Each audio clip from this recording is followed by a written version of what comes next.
បាទអូខេតោះអញ្ចឹងឆ្លើយតបមេរៀនទី3របស់យើងពាក់ព័ន្ធនឹង A 3 ដងហ្នឹងគឺ Triple A ហ្នឹង Authentication Authorization Accounting បាទ Authentication ហ្នឹងគឺពិនិត្យផ្ទៀងផ្ទាត់ភាពត្រឹមត្រូវណាដែលយើងមានពីរលទ្ធភាព local ហើយនិង server base ហើយឥឡូវនេះយើងនឹង demo local បាទអូខេហើយជាទូទៅពិនិត្យផ្ទៀងផ្ទាត់ភាពត្រឹមត្រូវយើងអាចប្រើទាំង username ប្រើទាំង password ដោយសារវាផ្ដល់នៅកម្រិតសុវត្ថិភាពនឹងខ្ពស់គួរសមណាជាជាងយើងប្រើតែ password ណាអូខេអញ្ចឹងនៅទីនេះបងមើលយើងនឹងរៀបចំ local A 3ដង authentication នៅលើ router O1 ហើយចំពោះ router បាទដែលដាក់ឈ្មោះថាបុផាបូរ៉ានេះអានឹងគឺប្រើធ្វើជា computer ដើម្បីតេស្ត remote ចូលទៅកាន់ router O1 ណាអូខេតោះអញ្ចឹងបងរៀបចំ topology diagram ដូចរូបនឹងមកអញ្ចឹងយើងប្រើកម្មវិធី GNS3 យើងបើក GNS3 ហើយបងបង្កើត project មួយមកបាទអូខេអញ្ចឹងនេះកម្មវិធី GNS3 កំពុងតែបើកចាំវាតិចសិនទៅ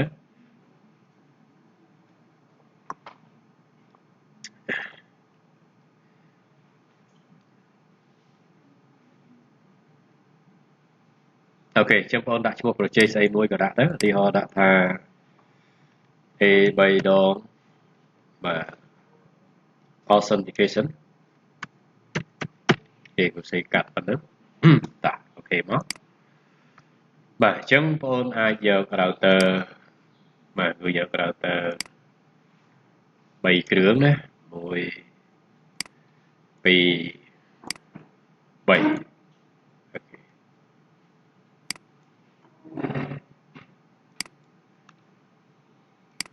ហើយយក switch មួយគ្រឿងមកអញ្ចឹងបងមើលlocal A 3ដង authentication យើងនឹងធ្វើនៅលើ router 1ណាហើយ router 2 router 3នេះវានឹងធ្វើជា computer ណាធ្វើជា computer ទេតោះឥឡូវបងតបភ្ជាប់មកខ្សែយើងនេះយើងភ្ជាប់ port Far Ethernet 0អូខេហើយខាងនេះយើងភ្ជាប់ Far Ethernet 0ដែរមកអូខេខាងនេះភ្ជាប់ port Far Ethernet 0ដែរមកអូខេបងអាចសូមឲ្យវាបង្ហាញ label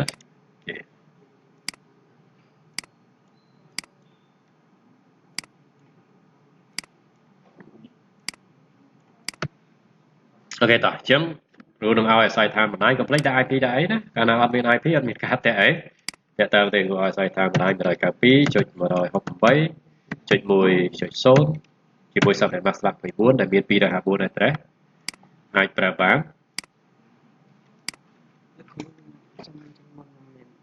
អូខេតោះចុះនេះគ្រូដាក់1នេះគ្រូដាក់2ហើយមួយទៀតដាក់3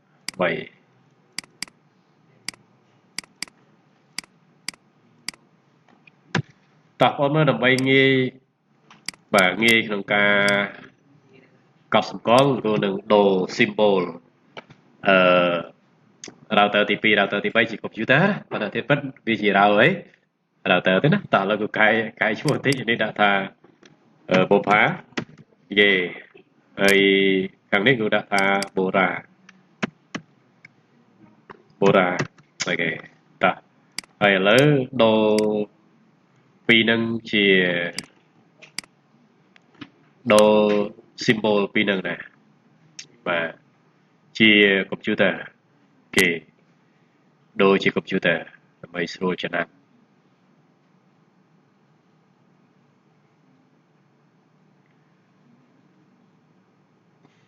អូខេបងពលា classic នេះមកវាមានរូប computer នេះយក computer នេះអូខេអញ្ចឹងយើងឃើញវាបាទបញ្ជាក់បងថាអានឹងជា router ណាគាត់តែយើងដូររូបរាងខាងក្រៅវាជា computer នេះគេតោះអញ្ចឹងឥឡូវនេះយើង start router ទាំង3ហ្នឹងមកហើយបងអាច click កន្លែងនេះដើម្បី start ម្ដងទាំងអស់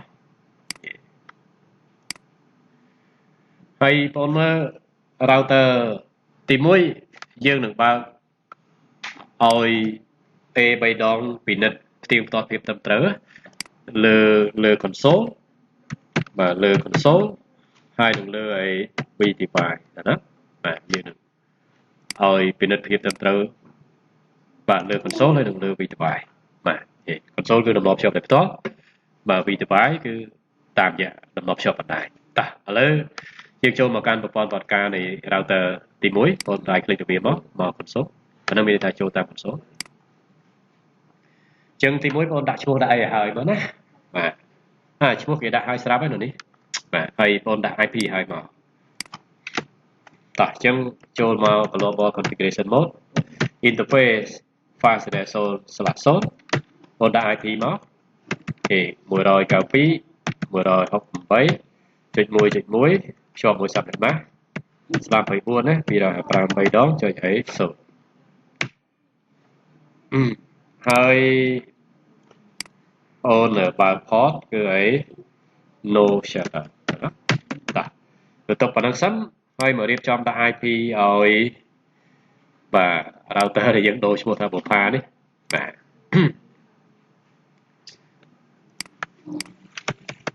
អូខេអូនចូលមក select interface file/0/0 ហើយដាក់ IP មក IP.1.2 នេះIP.1.2 អូខេបើក port ឲ្យដំណើរការ no shutter អូខេអញ្ចឹងធ្វើតែប៉ុណ្្នឹងជាការស្រេចហើយដោយសារបាទ default បាទ router នៅ Cisco ជា ASX ក៏ជា Telnet Client ដែរអញ្ចឹង save configuration បាទអូខេតោះហើយបន្ទាប់មកបងអូនមកធ្វើដាក់ IP នៅលើ router ដែលយើងយកធ្វើជា computer គឺ Bora នេះគឺចុច 1.3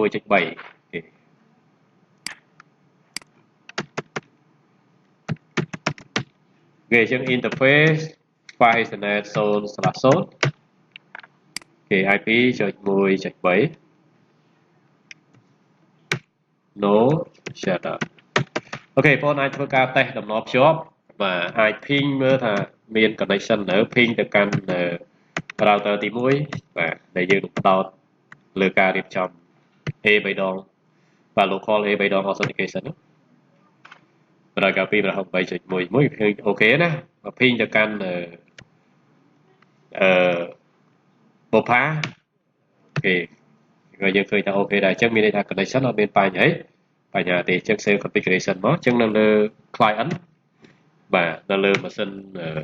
បុប្ផាហើយនឹងតារាបងប្អូនដាក់ IP មករួចរាល់តោះអញ្ចឹងតួអង្គឯងយើងគឺ router 1ណាដែលយើងនឹងរៀបចំបាទដែលយើងនឹងរៀបចំបាទ local A 3ដង authentication នេះតួអង្គឯងយើងគឺ router 1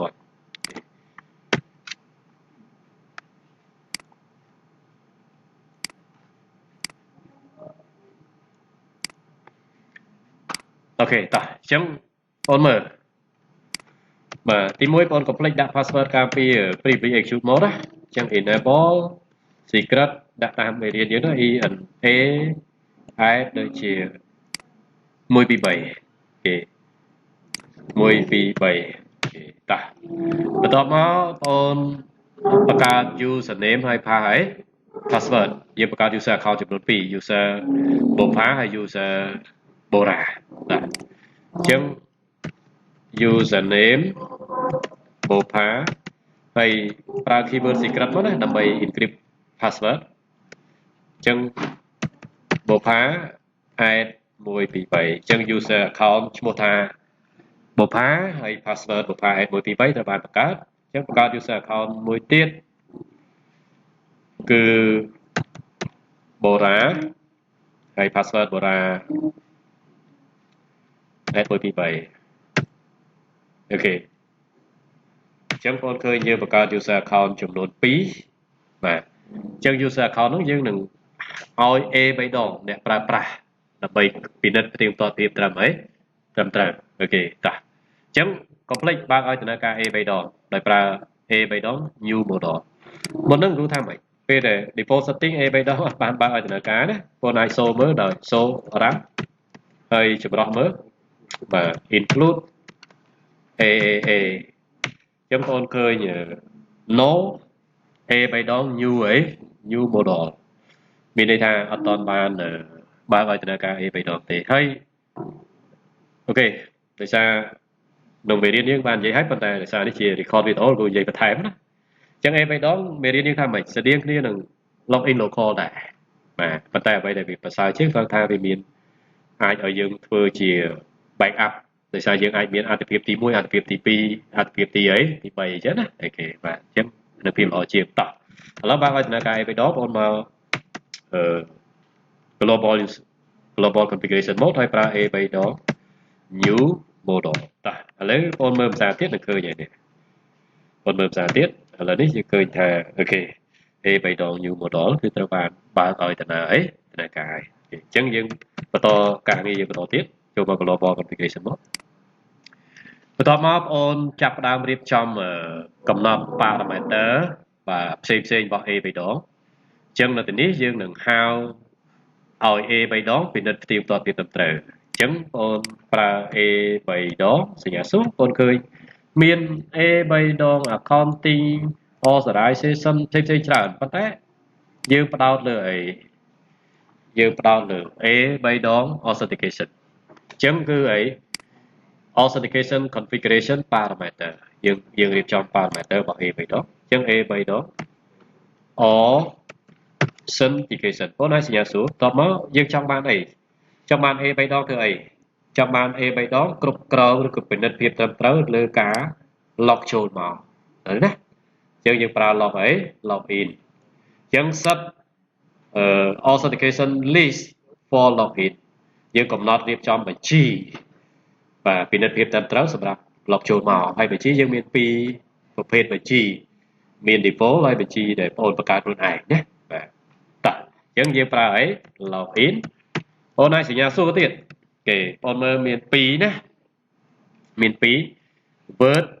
បាទនេះគឺជា name authentication list បាទគឺជាអីគេបាទឈ្មោះ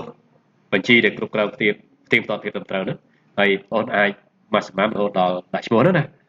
ដល់31 character បើវែងជាងហ្នឹងវាអត់ទទួលយកទេហើយ default អាហ្នឹងគឺប្រើបញ្ជីគ្រប់គ្រងភាពត្រឹមត្រូវហ្នឹងដែលមានសាប់អញ្ចឹងអាពីរហ្នឹងខុសគ្នាមិនមុនហ្នឹងគឺបានបញ្ជាក់ហើយតែលោកបងភ្លេចអីក៏និយាយភាសាទៀតនៅក្នុង record ក៏ភ្លេចតែមើលវីដេអូផងអូខេអញ្ចឹងបងប្អូនប្រើ default មានន័យថា username password ដែលយើងបានបង្កើតហ្នឹងគឺយកមកដាក់ក្នុងបញ្ជីហ្នឹងបាទណាហើយអា default ហ្នឹងវា apply automatic ទៅលើ line.0 ទៅលើ line v device ជាដើមបងអត់ប្របាក់មានន័យថាបងអត់ចាំបាច់ទៅ apply ទេណាវា automatic apply ទៅហើយបាទអញ្ចឹងនៅទីនេះគឺអត់ចង់ប្រើ default ទេគឺនឹងប្រើ name authentication list បងមើលគឺបង្កើតបញ្ជីថ្មីដែលដាក់ឈ្មោះថាអី telnet login ព្រោះដាក់អញ្ចឹងថាអានឹងសម្រាប់ remote តាម telnet អញ្ចឹង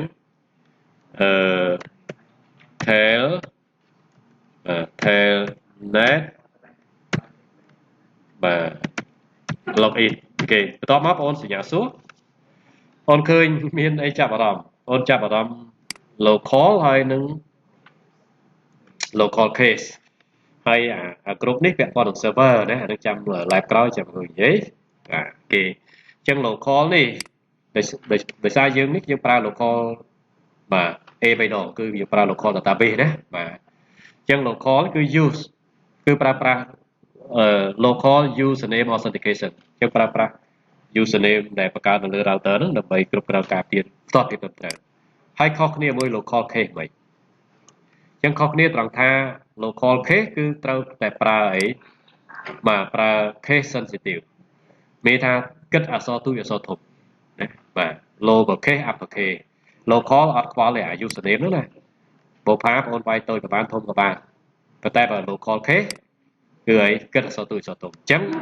សម្រាប់បញ្ជីទៀងទាត់ភាពត្រឹមត្រូវដែលយើងដាក់ឈ្មោះថា telnet login នេះគឺនឹងប្រើ local case មានថាពេលដែលគេ remote ចូលមកនោះត្រូវតែបំពេញ username ឲ្យត្រូវ đôi kia bay bắt để dương bàn bằng ấy bằng card nè okហើយមួយទៀតគូនឹងបង្កើតបញ្ជីមួយទៀតដែលប្រើ A 3 ដងសម្រាប់គ្រប់គ្រងដែរអញ្ចឹង A 3ដង Awesome បាទស្រ័យ Authentication Login គឺប្រើថា console login ហើយប្រើ local តើណាអូខេ local អញ្ចឹងមានន័យថា username ដែលយើងបានបង្កើតមាន username បូរា username បបាឲ្យតែវាយអក្សរត្រូវអត់ខ្វល់អក្សរទូអក្សរអីអក្សរធំទេណាហើយបងមើលឈ្មោះនេះគ្រូដាក់បញ្ជាក់ពីចេតនា Telnet login អញ្ចឹងដឹងថានឹងយកទៅ apply លើ VDY ហើយ console login នេះយកទៅ apply លើអី console អូខេតោះអញ្ចឹងបន្តមកទៀតបាទបងអាចរៀបចំផ្ដល់ជាបាទការផ្ដល់ជាព័ត៌មានបន្ថែមឧទាហរណ៍ដូចជា apply a banner before asking for credential អញ្ចឹងយើងអាចឲ្យបង្ហាញជាសារមុនពេលសួរអំពីបាទព័ត៌មានពី username password ណាអញ្ចឹងយើងប្រើ A 3ដង authentication banner តាអញ្ចឹងបងប្រើ A 3ដង authentication banner ហើយបងអាចសញ្ញាសួរអញ្ចឹងបងអាចសេជា text message បាទឧទាហរណ៍យើងសរសេរថា this is a local A 3ដង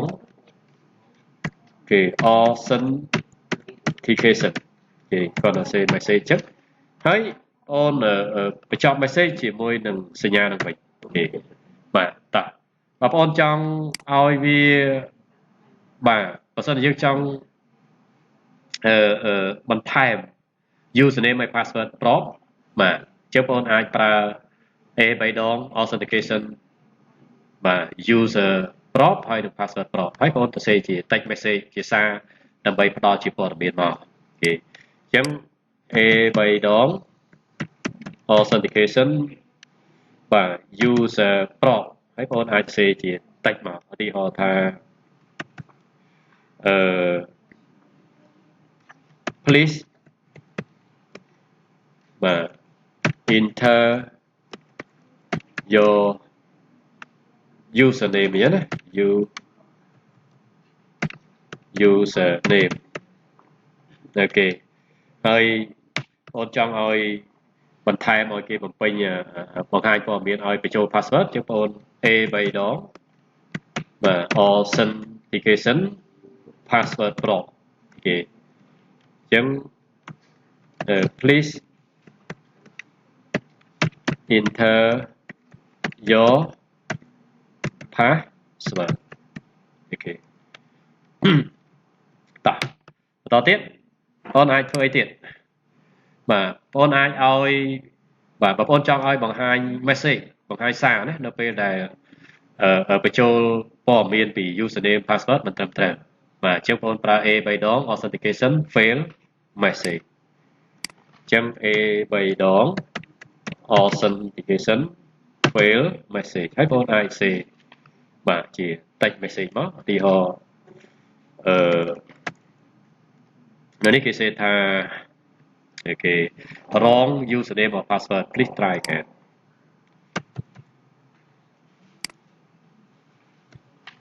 អូខេ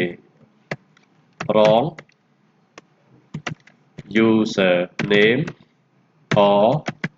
password អូខេ please try again អូខេបាទហើយបន្ទាប់មកបងអាចអីបាទបងអាចបាទ limit បងអាចកម្រិតចំនួនដែលព្យាយាមចូលមកនៅពេលដែលបំពេញលក្ខខណ្ឌមិនត្រូវបាទប្រហែលដងឲ្យបាទ session ហ្នឹងត្រូវបានផ្ដាច់ដោយស្វ័យប្រវត្តិតែម្ដងអញ្ចឹងប្រើអី A 3ដង authentication attempt login អញ្ចឹង A 3ដង authentication attempt login បងអាចសញ្ញាសួរអាចរហូតដល់25ដងមកសម្រាប់ឥឡូវយើងដាក់2ដងមកណាអូខេអញ្ចឹងបាទយើងរៀបចំកំណត់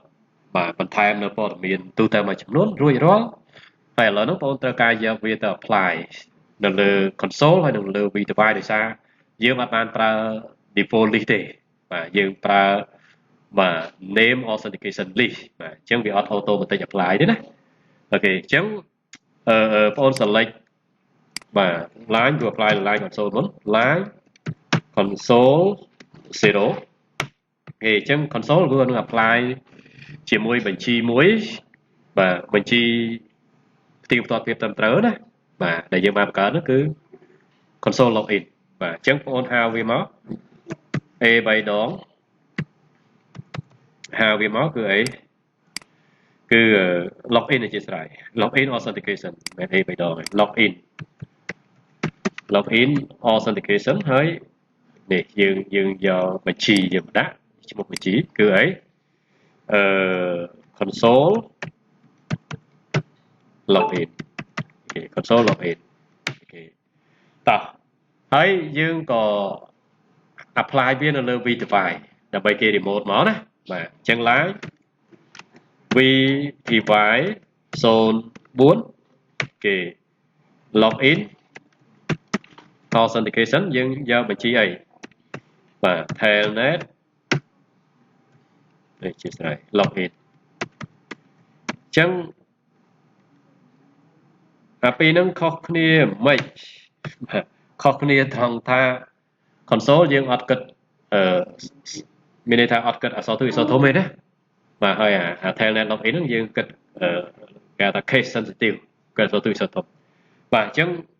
configuration រួចរាល់ហើយបងប្អូនអាច save configuration ហើយបងប្អូនចង់មើលបាទសកម្មភាពដែល A 3ដងណាវាធ្វើការបងប្អូនអាច run អី debug A 3ដង authentication បាទអញ្ចឹងបើកដំណើរការ debug A 3ដងអញ្ចឹង debug A 3ដង authentication ពេលហ្នឹងបងប្អូនឃើញអីបាទឃើញ A 3ដង authentication debugging is on នេះថាបើកហើយចុះមិនអត់តឃើញមានសកម្មភាពអីចឹងដោយសារមានតនណាចូលមក router តាម console ឬតាម V device ដែរណាអត់តមានទេតោះឥឡូវគឺ test console មុនអញ្ចឹង test console នៅលើ router នោះបងប្អូន exit មក user execute mode មកណាបាទពេលនោះបងប្អូននឹងឃើញថា console available តោះឥឡូវយើង exit មកដើម្បី test console បាទយើង test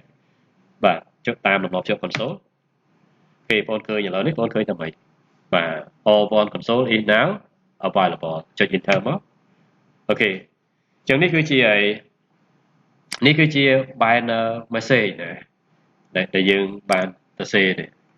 បាទតែថា banner បាទ before asking for credential ឲ្យវាបង្ហាញ message នេះមុនពេលសួរនាំអំពីព័ត៌មានផ្ទៀងផ្ទាត់ភាពត្រឹមត្រូវ username password ចាំបងឃើញបាទ this is a local A 3ដង authentication please enter your name ហើយ your username អាហ្នឹងដោយសារយើងបានរៀបចំឲ្យបាទយើងបន្ថែម user name ហើយ password ក្របណាគេតែឥឡូវដោយសារយើងក្របបញ្ចូលពេកដាច់បាត់ហើយដល់ផ្សារទៀតគេអញ្ចឹងបងឃើញនេះតើតើនឹងបាទ A 3ដងរបស់យើងមិញបាទតែយើងបាន debug មិញអញ្ចឹងយើងឃើញថា A 3ដង authentication login យើងប្រើ A 3ដងពិនិត្យផ្ទៀងផ្ទាត់ភាពត្រឹមត្រូវពេលចូលមកនោះហើយយើងមិនមែនប្រើ default list ទេគឺយើងប្រើអីname authentication list ដែលឈ្មោះថាអីអូខេ console login អានោះគឺជាអត្តពលនៃ debug A 3ដង authentication តោះឥឡូវបាត់ទេយើងកន្លែងយូរពេក username នេះបងអូនបំពេញអក្សរទូចក៏បានអក្សរធំក៏អីក៏បានឥឡូវគឺពេញទូចណាបូផានេះគេហើយ password បូផា8 1 2 3បងឃើញយើងចូលបានអត់បាទគេចូលបានអូខេបាទអញ្ចឹងអានេះគឺ please enter your password បាទតែតើ password ប្របគេយើងចូលបានគេបាទហើយបើឥឡូវគឺ exit បាទហើយគឺបញ្ចូល username អីឲ្យខុសគេ បានដង2 ដងដែរបាទអញ្ចឹងបងឃើញវាថាម៉េចណារងគេ username or password ឲ្យ try again អាហ្នឹងដោយសារយើងបានកំណត់ឲ្យបង្ហាញនៅឯនេះយើងបានកំណត់ឲ្យបង្ហាញ message នៅពេលដែល credential បញ្ចូលដល់ user នឹងខុសណាបាទគេហើយឥឡូវយើងបញ្ចូលឲ្យខុសភាសាទៀតទេអញ្ចឹងបងឃើញផ្ដាច់ហើយដោយសារតែយើងបានអីដោយសារតែយើងបានអីយើងបានកំណត់យើងមិនមែនបានកំណត់3មិញយើងកំណត់តែ2ទេតើតើនឹងបាទ A3 ដង attempt login ណាអីទេតោះអញ្ចឹងយើងបានតេស្តតាម console រួចរាល់ហើយ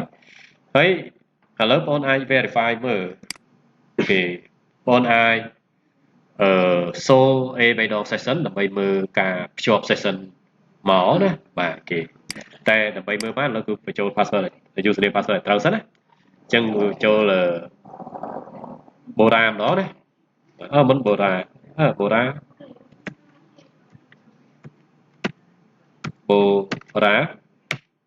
វាយូរពេកអត់ទេបូរ៉ាគេ password បូរ៉ា @123 អូខេបងអាចសូ A3 ដង session គេអញ្ចឹងបងឃើញtotal session បាទ6 ដងហើយណាបាទគេហើយ username នេះបូរ៉ាគេហើយបងឃើញ IP អត់មានទេដោយសារយើងចូលតាមអីបាទយើងចូលតាម console ណាគេបាទតោះឥឡូវចូលតាម remote វិញបងមើលក្នុង topology diagram យើងនឹង remote ពី Mopa ហើយនឹងពីអីបាទបូរ៉ាប៉ុន្តែremote ហ្នឹងយើងគិត case sensitive អញ្ចឹងអត់បំពេញអក្សរតូចអីបានទេត្រូវតែបំពេញអក្សរ B ហ្នឹងអក្សរធំណាបាទ Mopa ទាំងបូរ៉ាតោះឥឡូវគឺបើកម៉ាស៊ីន Mopa នេះម៉ាស៊ីន Mopa គេហើយបង telnet ទៅកាន់ router 1ដែលជា telnet server គាត់តែយើងប្រើ A3 ដងដើម្បីគ្រប់គ្រងភាពត្រឹមត្រូវហ្នឹងអញ្ចឹង IP របស់ router 1គឺ 192.168.1.1 អូខេអញ្ចឹងបងឃើញនេះគឺជា banner message បាទ this is a local A3 ដង authentication តោះ username ឧទាហរណ៍បងផានិយាយបានអត់បានទេណាដោយសារយើងប្រើ local case គេអញ្ចឹង password បូផា @123 អូខេអូនតិចទៀតបងនឹងឃើញថាបញ្ហាគេណាបាទ wrong username ឬក៏ password បាទដោយសារតែយើងបាន apply case sensitive អញ្ចឹងបូផាត្រូវសេត្រូវណាបូផាត្រូវសធំត្រូវតែសេតាមអ្វីដែលយើងបានបង្កើតហើយ password បូផា @123 ចឹងបងគឺយើងចូលបានណាយើងចូលបានយេអញ្ចឹងបងប្អូនមើលនៅលើ router O1 នេះបងឃើញនេះអតិពលនៃ debug គេបងឃើញ A3 ដង authentication login អញ្ចឹងយើងប្រើ A3 ដងគ្រប់គ្រងការចូលមកហ្នឹងពិនិត្យទីទៅហើយបងឃើញ pick method list អញ្ចឹងគឺបញ្ជីដែលជ្រើសរើសបញ្ជី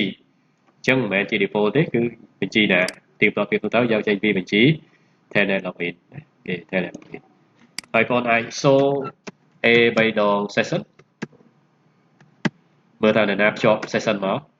អញ្ចឹងអ្នកណាដែលភ្ជាប់មកបាទចុងក្រោយមិញនេះគឺ user បុផាមកពីម៉ាស៊ីនដែលមាន IP ប៉ុណ្ណេះណាមកពីម៉ាស៊ីនដែលមាន IP 192.168 អញ្ចឹងបងប្អូនឃើញ IP អត់មានទេអានឹងមានថាតាម console គេតាមពី device តាម network គឺ IP នេះបងមើលជាក់ស្ដែងគឺបុផានេះ IP 192.168.1.2 តោះឥឡូវតេស្តពីបូរ៉ាម្ដងនេះបូរ៉ាគេ telnet ទៅកាន់បូរ៉ា IP.1.3 ទៅកាន់ router 1អញ្ចឹង username គឺបូរ៉ាបងពេញឲ្យត្រូវអក្សរទូអក្សរធំណាបាទគេអ ចឹង please enter your username ហើយបញ្ចូល password Bora add 1 2 3ចឹងបងឃើញយើងចូលដល់ router វត្តហើយមកមើលនៅលើ router វត្តនេះបងឃើញវាបង្ហាញនៅបាទនេះតើតើនឹងសកម្មភាពដែល A 3ដងគ្រប់គ្រងការផ្ទៀងផ្ទាត់ពីត្រូវហើយការបង្ហាញនឹងដោយសារអតិពលនៃ debugs ហើយបងអាច show session បាទ show A 3ដង session នេះបងឃើញ session ចុងក្រោយរបស់យើងនេះ ID បងឃើញ ID វាកើនឡើង17 18 19ណា username គឺ boas bora មកពីម៉ាស៊ីនណាមកពីម៉ាស៊ីននេះណានិយាយមកពីម៉ាស៊ីននេះអញ្ចឹងcomplete បាទពេលដែលបងតេស្តពិនិត្យទៀងទាត់ភាពត្រឹមត្រូវអីរួចរាល់ហើយអា debug ហ្នឹងបាត់វាចោលវិញកុំទុកអញ្ចឹងណាហេតុអីកុំទុកកាលណាបងទុកពេលដែលមានសកម្មភាពចូលមកវាតែងតែបងអីបង្ហាញហើយទុកអញ្ចឹងនាំវាមានន័យថាវាខាត resource វាខាត time pulse បាទវាធ្វើឲ្យអាចប៉ះពាល់ដល់ performance បាទអញ្ចឹងអា debug ហ្នឹងគេប្រើគាត់មើលចង់ទៀងទាត់ទេហើយពេលយើងមើលឃើញអីហើយបាទមិនបាច់ឲ្យវាបង្ហាញអីទៀតទេណាបាទអញ្ចឹងបងបិទវាចោលវិញមកអញ្ចឹងអាច un-debug បើសិនបងបាន debug អីច្រើនបងអាច un-debug all មកណាអញ្ចឹងរាល់បងបើក debug អីផ្សេងពីមុនវានឹងបិទទាំងអីបិទទាំងអស់គេអញ្ចឹងយើងឃើញ all possible debugging has been turned off គេអញ្ចឹងlab ហ្នឹងគឺយើងបាទបញ្ចប់ប៉ុណ្ណឹងហើយគោលបំណងរបស់យើងនេះគឺយើងប្រើ local A 3ដងហើយយើង apply លើ console ហើយនឹងលើ vDevice console គឺចូលដោយផ្ទាល់ vDevice គឺចូលតាម remote តាមតំណភ្ជាប់បណ្ដាញណាហើយបើគិតពីវិសាលភាពមួយណាធំជាមួយណា console អត់តលាយណា console ទៅភ្ជាប់ដោយផ្ទាល់ណាហើយ vDevice នេះវិសាលភាពតលាយដោយសារយើងចូលតាមតំណភ្ជាប់បណ្ដាញណា vDevice គឺជាផ្នែកមួយនៃតំណភ្ជាប់បណ្ដាញគឺនៅលើគឺប្រើ IP នៃ interface របស់ router ដែលភ្ជាប់ទៅកាន់បណ្ដាញបាទយើងចូលមកហ្នឹងណាយើងមើលមិញយើងចូលមក IP នេះតាម IP នេះគឺ 192.168.1.1 ណាគេអញ្ចឹងឲ្យតែ network connectivity អត់មានបញ្ហាបាទយើងចូលមកបានគេអញ្ចឹង live ហ្នឹងគឺបញ្ចប់ប៉ុណ្្នឹងហើយចាំផ្ញើបងក្នុងក្រុម Telegram ហើយកុំភ្លេចបាទមើលវាផងហើយរៀនធ្វើខ្លួនឯងទៅ